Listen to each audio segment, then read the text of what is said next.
அந்த ஜனநாயகன் படம் வந்து விஜய் அவர்களே முதலமைச்சர் ஆயிட்டார். இதுக்கப்புறம் வரதுக்கான வாய்ப்புகள் இருக்கா? இப்போ வரைக்குமே அந்த பிரச்சனை வந்து நீடிச்சுட்டே இருக்கே சார். அதுக்கு ஒரு சொல்யூஷன் வந்து கிடைக்க மாட்டேங்குது. அதாவது என்னன்னா, அந்த கேவிஎன் புரொடக்ஷன்ஸ் ஜனநாயகன் சான்றிதழுக்காக காத்திருந்து ஒரு கட்டத்துல ரொம்ப டயர்ட் ஆயிட்டாங்க. அதுக்கப்புறம் பார்த்தீங்கன்னா, அவங்க இது அல்லாம இன்னும் 2 படம் எடுத்துக்கிட்டு இருந்தாங்க. ஒண்ணு கேடின்னு ஒரு படம்.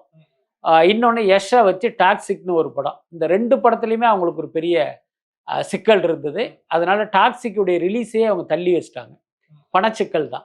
அப்புறம் சமீபத்தில அந்த கேடி படத்த ரிலீஸ் பண்ணாங்க. அது ஒரு பான் இண்டியா படமாக பல கோடி செலவுல எடுத்தாங்க. ஆனா அந்த படத்த போட்டு பார்த்தா ஒரு பெரிய இத கிரியேட் பண்ணல. இம்ப்ரஷன கிரியேட் பண்ணல. அதனால என்ன பண்ணிட்டாங்க, எந்த லாங்குவேஜ்லயும் ரிலீஸ் பண்ணாம, கன்னடத்தில மட்டும் ரிலீஸ் பண்ணாங்க. அங்கேயும் அந்த படம் ஃப்ளாப்.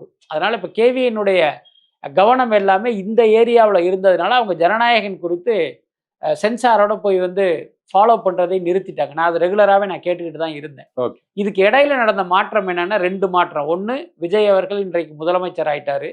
இன்னொரு பக்கம் தணிக்கைத்துறையுடைய சேர்மன் வந்து சமீபத்தில மாற்றப்பட்டிருக்காரு.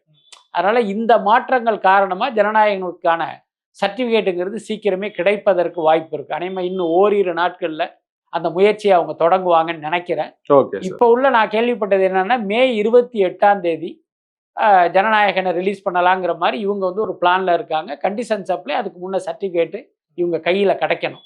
என்னன்னா அந்த 28க்கு வேற எந்த பெரிய படமும் லாக் பண்ணல. அதனால அந்த டேட்டுங்கிறது பார்த்தீங்கன்னா இவங்களுக்கு ஃப்ரீயா தான் இருக்கு. அதனால அந்த டேட்டில் வருவதற்கு வாய்ப்பு இருக்கு.